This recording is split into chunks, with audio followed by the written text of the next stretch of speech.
Lorsque vous lisez Marc, vous allez voir que ce verset est compartimenté en 3 parties. Il y a la partie prière, la partie de la foi et la partie du toucher.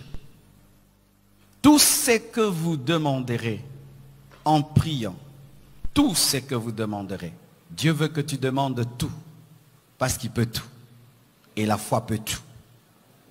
Si pour toi Dieu ne donne que le spirituel, mon frère, tu n'auras que le spirituel. Si pour toi Dieu ne donne que le matériel, tu n'auras que le matériel. Et si pour toi Dieu donne des toutes petites choses spirituelles, tu n'auras que des toutes petites choses. Et si tu crois que Dieu donne des grandes choses matérielles, tu les auras. Dieu peut tout. Amen. Et moi, l'équilibre que j'ai, c'est que je maximise toutes les possibilités divines. Ça veut dire que si Dieu, dans le domaine matériel, veut me donner beaucoup, je prends beaucoup. Et si dans le domaine spirituel, il veut me donner beaucoup, je prends beaucoup. Ainsi, je crois que je peux être un milliardaire qui ressuscite les morts. Je crois que je peux être un milliardaire rempli du Saint-Esprit. Je crois que je peux être un milliardaire fidèle à sa femme. Je crois que je peux avoir la dimension spirituelle et la dimension matérielle. Parce que la Bible nous présente des hommes très très spirituels comme Jean, comme Paul. Et la Bible nous présente des hommes très très riches comme Abraham et comme Job. Et moi je veux le tout parce que Dieu dit tout. Ainsi ne limite pas Dieu lorsque Dieu ne se limite pas. Amen. Hein? Oh Dieu, moi donne-moi seulement les choses spirituelles. Dieu veut tout te donner, toi tu dis seulement les choses spirituelles. À moins que Dieu te dise, mon fils, toi sur la terre, tu n'auras que les choses spirituelles. Ok, comme tu m'as limité. Mais si Dieu ne t'a pas limité, pourquoi tu te limites? Amen. Hein? Moi je veux tout. Je veux le spirituel, la sainteté, la pureté, l'humilité. Je veux aussi des millions, je veux aussi des milliards, je veux des jets. Je veux aussi avoir un satellite.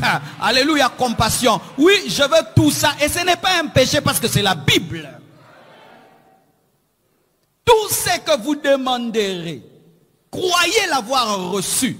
Croyez dans le présent, l'avoir reçu dans le présent. Et vous le verrez s'accomplir. Dans le français, il n'y a pas trop de différence entre recevoir et toucher. Mais dans le langage spirituel, il y a une grande différence entre recevoir et toucher. Recevoir, c'est recevoir avec la main de l'esprit. Et toucher, c'est toucher avec la main physique. Et tu ne peux toucher avec la main physique si ta main spirituelle n'a rien touché. Il faut d'abord toucher en esprit pour toucher avec la main physique. Tout ce que vous recevrez, tout ce que vous demanderez en priant, croyez l'avoir reçu spirituellement et vous l'enfanterez. En soi, l'exaucement, c'est un accouchement. Celui qui comprend bien une grossesse va bien comprendre comment l'exaucement fonctionne. C'est-à-dire que lorsque tu pries, Dieu t'ensémence et quand tu persévères, tu enfantes. Et une femme qui est déjà enceinte ne demande pas un bébé, mais elle demande la force d'accoucher. Et une fois que tu crois que Dieu t'a donné, ne demande plus, mais cherche comment tu seras exaucé. Donne-moi la main que je te prêche. Je te dis que tu as des triplés dans ta vie. Je te dis que tu as des jumeaux dans ta vie. Tu as des multiplés dans ta vie. Mais maintenant, comment tu vas faire pour les enfanter? C'est ça maintenant. Comme une sage femme, je suis venu t'aider à accoucher tes triplés, à accoucher ton bébé. Comme une sage femme, je suis venu te dire, pousse ton bébé. Respire, respire, pousse. Respire, respire, pousse. Respire, respire, pousse. Respire, respire, pousse. Respire, respire, pousse ton bébé. Recevoir spirituellement sans engendrer, c'est faire une fausse couche spirituelle.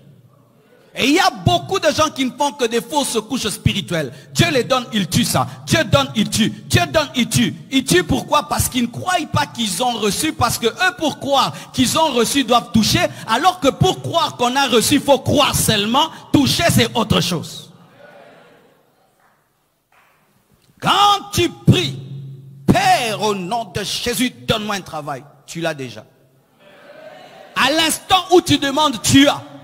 Mais maintenant, travailler, c'est autre chose. Comment faire maintenant pour entrer dans ce que j'ai vu dans ma chambre? Comment recevoir ce que j'ai reçu dans H24? recevoir ce que j'ai reçu dans Alpha 40?